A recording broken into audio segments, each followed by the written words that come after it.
আসসালামু আলাইকুম প্রিয় ষষ্ঠ শ্রেণীর শিক্ষার্থী বন্ধুরা, আশা করছি সকলে ভালো আছো। আজকে আমি তোমাদেরকে গণিত বইয়ের 1.1 নিয়ে আলোচনা করব। যারা একক, দশক, শতক ইত্যাদি মনে রাখতে পারো না, আমি তোমাদেরকে একটা ট্রিক্স দেখাবো। আশা করি তোমরা অনেক সহজেই এগুলো মনে রাখতে পারবে। হ্যাঁ, আচ্ছা দেখো, যেগুলো আমাদেরকে অঙ্কে লিখতে বলবে, অর্থাৎ কথায় লেখা আছে, হ্যাঁ লিখতে বলবে অঙ্কে, এগুলো আমরা একটু শুরু করব শেষের দিক থেকে। যেমন ধরো এই যে ক নাম্বারটা 20,070 লিখতে বলছিস। আচ্ছা, শেষের পূর্ণ সংখ্যা কত? 70। আচ্ছা, তাহলে আমরা একটু 70 লিখে ফেলি। 70 এখন কত হাজার? 20,000। আচ্ছা, এখন দেখো তো একক, দশক। আচ্ছা, আমি লিখলাম 20 লিখলাম, কিন্তু এটা কি 20,070 হয়েছে? 2,070 হয়েছে। তার মানে আমরা গুনবো কি? একক, দশক, শতক, হাজার হয়েছে, অযুত লাগবে। হ্যাঁ, একক, দশক, শতক, হাজার, অযুত। 20,070 আমাদের হয়ে গেছে। ঠিক আছে, তো আমরা এইভাবে যদি একটু চেষ্টা করি তাইলে হয়ে যাবে। আচ্ছা, এর উপরে এটা দেখো আমাদের কত? 30,008। শেষে কত আছে? 8 আছে। আচ্ছা, 8 দিলাম। এখন কত হাজার 8? 30,008। এখন শুধু 30 দিলে হচ্ছে না, মানে 308 হচ্ছে। এখন দিলাম, দেখো গুনবো একক, দশক, শতক, হাজার, 3,000। এখন যদি দিই আর একটা শূন্য, তাহলে এখন আমরা গুনবো। দেখো 8টা যদি একক হয়, একক, দশক, শতক, হাজার, অযুত, অর্থাৎ 30,008। তো আমরা এভাবে একটু চেষ্টা করবো, কেমন?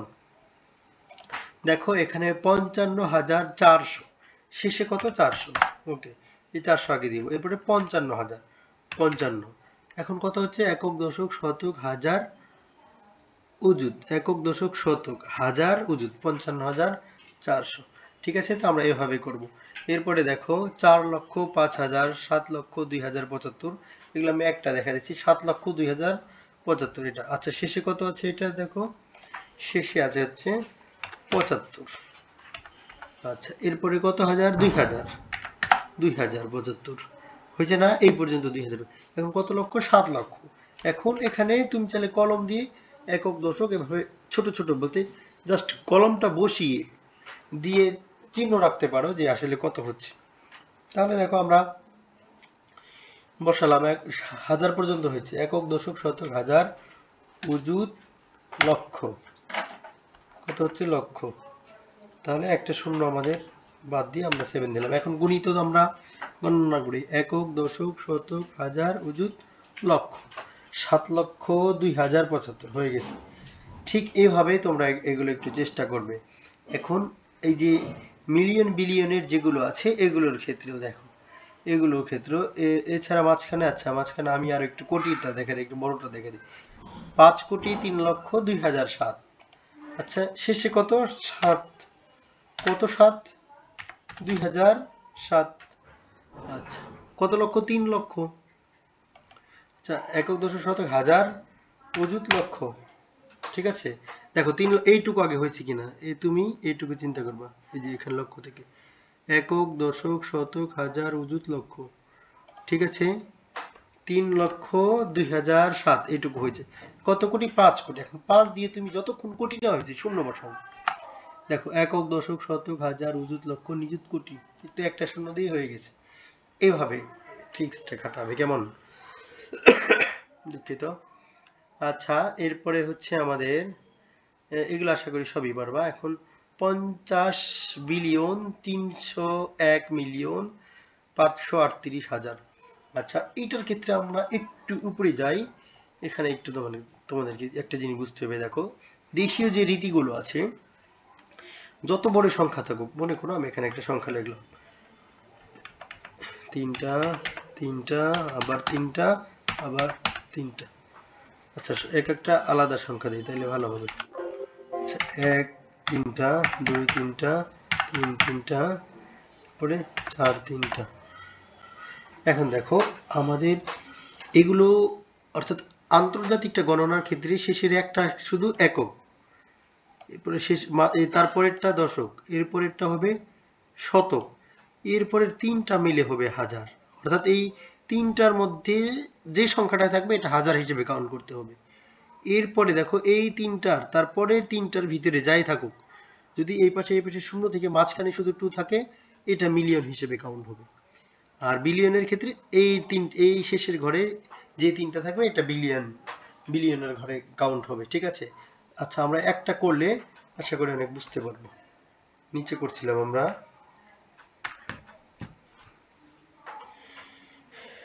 আচ্ছা দেখো, 50,301,538,000 পর্যন্ত আছে, একক দশক শতক কিন্তু নাই। ঠিক আছে, তার মানে তাহলে আমরা একক দশক শতক এগুলোর পরিবর্তে আমরা শূন্য বসাইতে পারি। আচ্ছা, আমাদের এখানে আটবে না, আমরা একটু এখানে দিই। ঠিক আছে,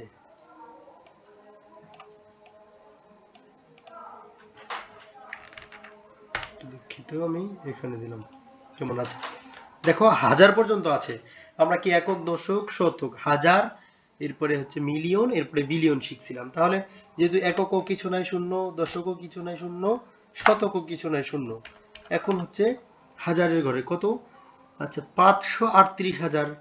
তাহলে দেখো, হাজারের ঘরে কিন্তু তিনটা সংখ্যা মিলে হাজারের ঘর ছিল, তাহলে 538, তিনটা ঘর মিলে হাজারের। আবারও বলতেছি, এটা একক, এটা এককের, এটা দশকের, হ্যাঁ এই যে এটা দশকের, এটা শতকের, এগুলো একটা একটা করে। এরপরে বাকি তিনটা হচ্ছে কি হাজারের, এরপরে তিনটা হচ্ছে মিলিয়নের, এরপরে তিনটা হচ্ছে বিলিয়নের। আচ্ছা, তাহলে এখন দেখো মিলিয়ন, কত million? 301 million, 301 million. Okay fine. এরপরে 50 বিলিয়ন, 50 বিলিয়ন। দেখো এখানে কিন্তু বিলিয়নের ক্ষেত্রে আবার দুইটা হলো। ঠিক আছে, কারণ 50 বিলিয়ন বলছেন, চাইলে আমরা আরেকটা সংখ্যা দিতে পারি না।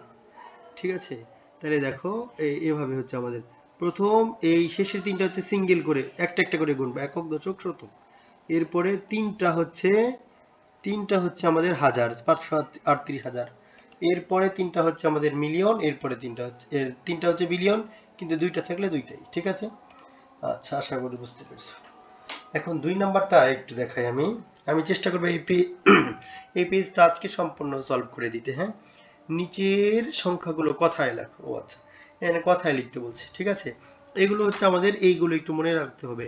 একক, দশক, শতক, হাজার, অযুত, লক্ষ, নিযুত, কোটি। হ্যাঁ, যাদের জানা নাই একটু একটু কষ্ট করে শিখে নেবে, আমার বিশ্বাস সবারই এগুলো জানা আছে। আচ্ছা, ক নাম্বারটা আমি সমাধান করতেছি। আচ্ছা, এভাবে আমরা গুনবো, একক, দশক, শতক, হাজার, অযুত, অর্থাৎ 45,789। ঠিক আছে, তাহলে আমরা এভাবে একটু লিখে ফেলবো। আচ্ছা, দুঃখিত, এখানে লিখে গেছে আমাদের। এই যে ক নাম্বারটা আমরা লিখতেছি। ঠিক আছে, ক নাম্বারটা। আচ্ছা, 45,000, এখানে চন্দ্রবিন্দু হবে আমাদের। আচ্ছা, তোমরা এটা একটু বুঝে নেবে।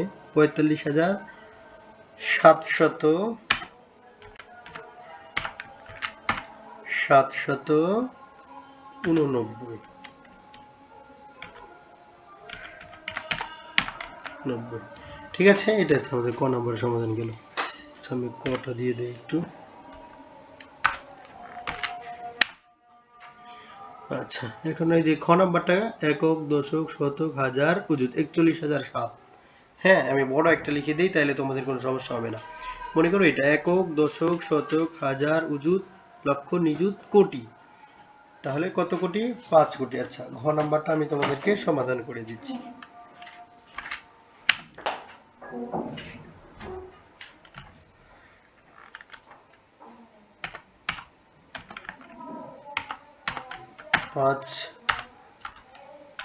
পাঁচ কোটি, একক, দশক, শতক, হাজার, অযুত, লক্ষ। হ্যাঁ, 87 লক্ষ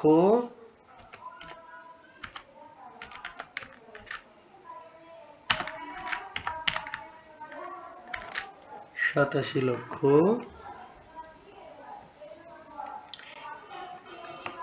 একক, দশক, শতক, হাজার, 7,003। 7,003। ঠিক আছে, আমরা এভাবে লিখব। আচ্ছা, এখন আসল যেগুলো, এগুলো আমরা আরেকটু দেখি। এখন নিচের অঙ্কগুলো, যে সকল সার্থক অঙ্ক আছে তাদের স্থানীয় মান নির্ণয় করো।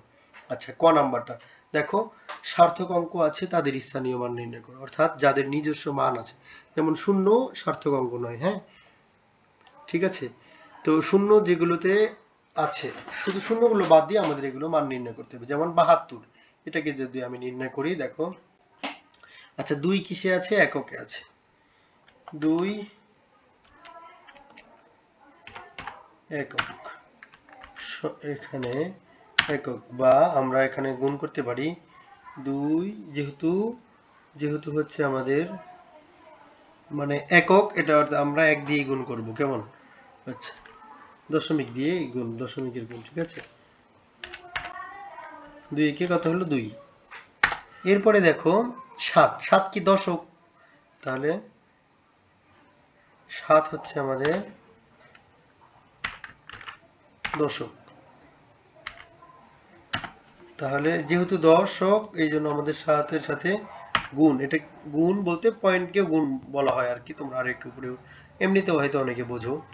7 গুণ, যেহেতু দশক 2 দিয়ে গুণ করতে হবে, সমান 7 10 70। 70, হ্যাঁ। এখন আমরা উত্তর লিখব কি? তাহলে উত্তর লিখব যে 72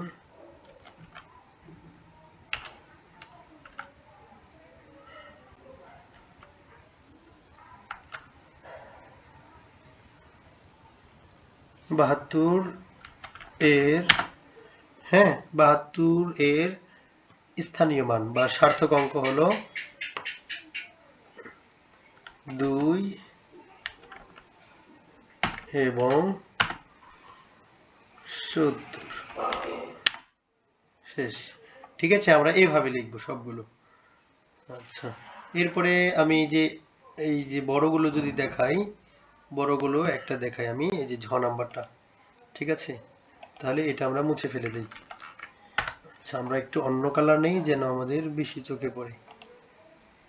আচ্ছা, এখান থেকে নেই, ঝ নাম্বারটা করতেছি আমরা, ঠিক আছে। এটার কম বোঝা যাচ্ছে।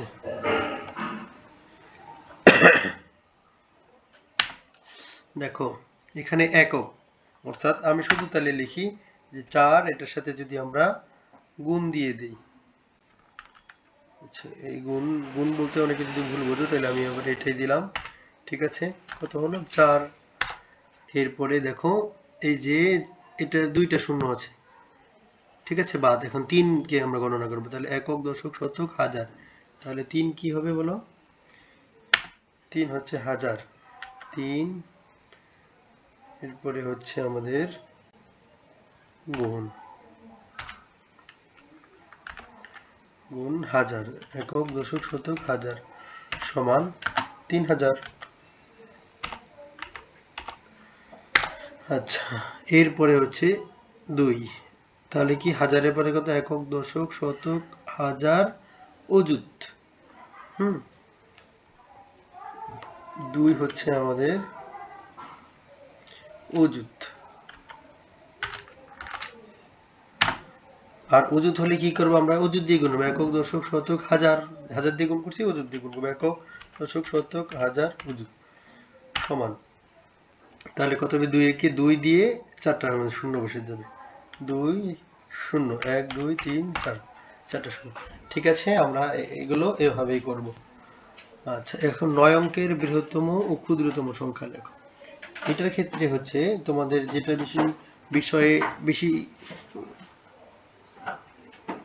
গুরুত্ব দিতে হবে সেটা হচ্ছে 9 অঙ্কের বৃহত্তম সংখ্যা আমরা সবাই লিখতে পারি। দেখো 9, কয়টা 9? 9 অঙ্কের বৃহত্তম সংখ্যা, 1টা 2টা 3টা 4টা 5টা 6টা 7টা 8টা 9টা বৃহত্তম সংখ্যা।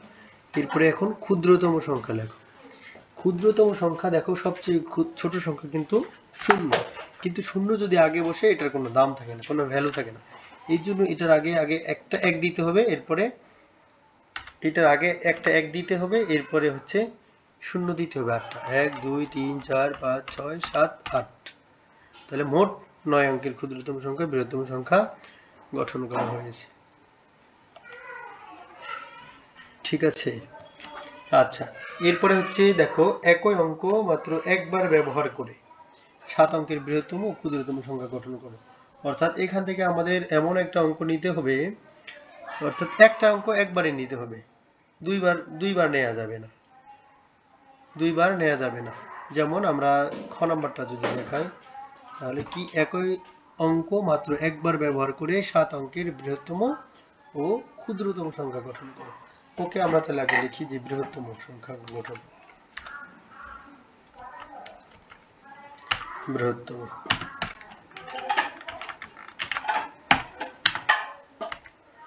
বৃহত্তম সংখ্যা, সবচেয়ে বড় সংখ্যা কত আছে আমাদের এখানে? 9 আছে। এরপরে কত আছে? 8 আছে। তারপরে 7 আছে, এরপরে 5, 4, এরপরে 0। বৃহত্তম সংখ্যা। এখন ক্ষুদ্রতম সংখ্যা যদি আমরা গঠন করি,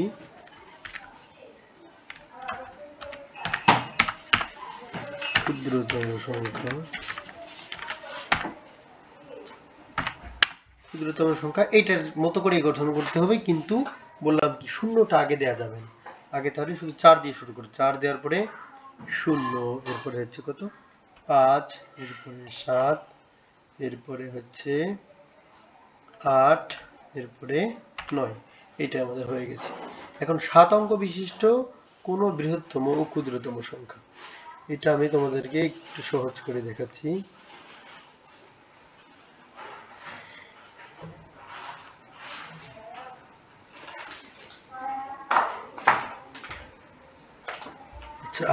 আর এটা হচ্ছে তোমরা চাইলে অ্যারো চিহ্ন দিয়েও লিখতে পারো, ঠিক আছে? যেমন হচ্ছে দেখো 9টা হচ্ছে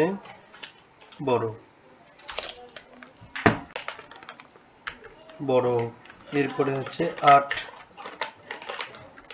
আবার 8-এর চেয়ে 7 বড়, সরি 7-এর চেয়ে 8 বড়, এরপরে 5, এরপরে 4, এভাবে। আর এখানে দেওয়ার সময় কি করতে পারো?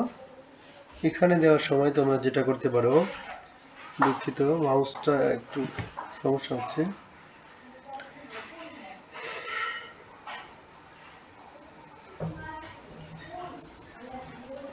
দেখো এখানে কিন্তু আমাদের 4 বড়ই থাকবে, যেহেতু ক্ষুদ্রতম গঠন করতেছি এই জন্য হচ্ছে আমরা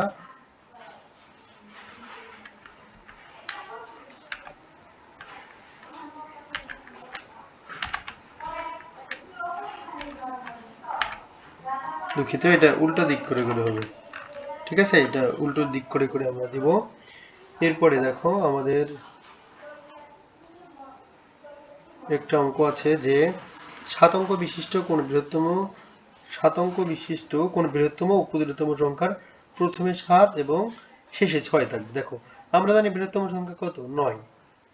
7 অঙ্ক বিশিষ্ট বৃহত্তম অঙ্কটি হবে 7টি পরপর 9 বিশিষ্ট করা, যেখানে অঙ্ক পাতনের যে কোনো অবস্থানের 9-এর স্থানীয় মানটা সবচেয়ে বড় থাকবে। আচ্ছা, কিন্তু দেখো ওরা কি বলছে? ওরা বলছে কি যে প্রথমে 7 এবং শেষে 6 থাকবে। তাহলে দেখো আমরা যদি এভাবে লিখি, আমি এই যে, হ্যাঁ কত নাম্বার? এটা 6 নাম্বারটাই আমি এখানে দিচ্ছি। যদি আমরা এভাবে লিখি, যেহেতু ওরা প্রথমে কত বলছে যে 7 থাকতে হবে, হ্যাঁ 7 অঙ্কের বৃহত্তম ক্ষুদ্রতম সংখ্যা গঠন করো। আচ্ছা, প্রথমে 7 এবং শেষে 6 থাকবে। তাহলে আমরা প্রথমে 7 দিয়ে শুরু করলাম, যেহেতু বৃহত্তম সংখ্যা 9 9 9 দিলাম। আচ্ছা, কয়টা 9? 1টা 2টা 3টা 4টা 5টা দিই। 1টা 2টা 3টা 4টা 5টা দিলাম। শেষে কি কত থাকতে হবে? 6 থাকতে হবে। হইল? বৃহত্তম সংখ্যা। আর ক্ষুদ্রতম সংখ্যা আমরা ঠিক সেম ভাবে গঠন করব। এটা হচ্ছে বৃহত্তম সংখ্যা। ক্ষুদ্রতম সংখ্যা, এখন যেহেতু প্রথমে 7 থাকতে হবে, 7 তো দিতেই হবে। এরপরে যেহেতু ক্ষুদ্রতম আমরা শূন্য বসাবো, 1 2 3 4 5, শেষে 6 থাকতে হবে, এই যে আমরা 6 দিয়ে দিই। আশা করি সবাই বুঝতে পেরেছে। এছাড়াও যদি কারো কোনো বুঝতে সমস্যা হয় তাহলে অবশ্যই আমাকে হচ্ছে এখানে কমেন্ট করবে, তাহলে আমরা বিস্তারিত উত্তর দিতে পারবো। তাহলে এটা কিন্তু বৃহত্তম, হ্যাঁ আমি একটু লিখে দেই, এটা বৃহত্তম আর এটা হচ্ছে ক্ষুদ্রতম, এটা হচ্ছে ক্ষুদ্রতম, ঠিক আছে? আচ্ছা, এখন এটা আমরা একটু মুছে ফেলবো, কারণ হচ্ছে যে এই যে 7 নম্বর অঙ্কটা করলে আজকে শেষ আমাদের। আচ্ছা, এখানে আছে যে 73,455 এর অঙ্কগুলোকে বিপরীতভাবে সাজালে যে সংখ্যা হয় তাই কথায় প্রকাশ করো। আচ্ছা, তাহলে এটা আমরা বিপরীতভাবে সাজাই। দেখো আগে শেষে কি আছে? শেষের দিক থেকে 55 আছে, আগে দিলাম। এরপরে 34, আচ্ছা এখানে যেহেতু বাংলা আছে বাংলায় দিই 55, এরপরে কত 34 আছে, কিন্তু 34-এর আগে কত আছে 4 আছে। আচ্ছা 4 ওখানে পরে ছিল, আচ্ছা তাহলে আমরা 4 আগে দিলাম, এরপরে 3 আছে, এরপরে 7 আছে। এখন এটা কত হয় আমরা কথায় লিখে ফেলি তাহলে। দেখো একক, দশক, শতক, হাজার, অযুত, তাহলে কত হয় 55,000, 55,445।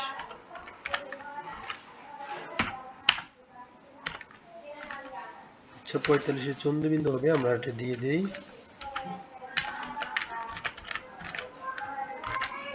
45। ঠিক আছে, আজকে তোমাদের এই পর্যন্তই। সবাই ভালো থাকো, সুস্থ থাকো। আমরা প্রত্যেকটা অধ্যায়, হ্যাঁ, বিশেষ করে অনুশীলনীগুলো অনেক চমৎকার ভাবে চেষ্টা করব তোমাদেরকে বুঝিয়ে দেওয়ার জন্য। সবাইকে ধন্যবাদ, ভালো থেকো।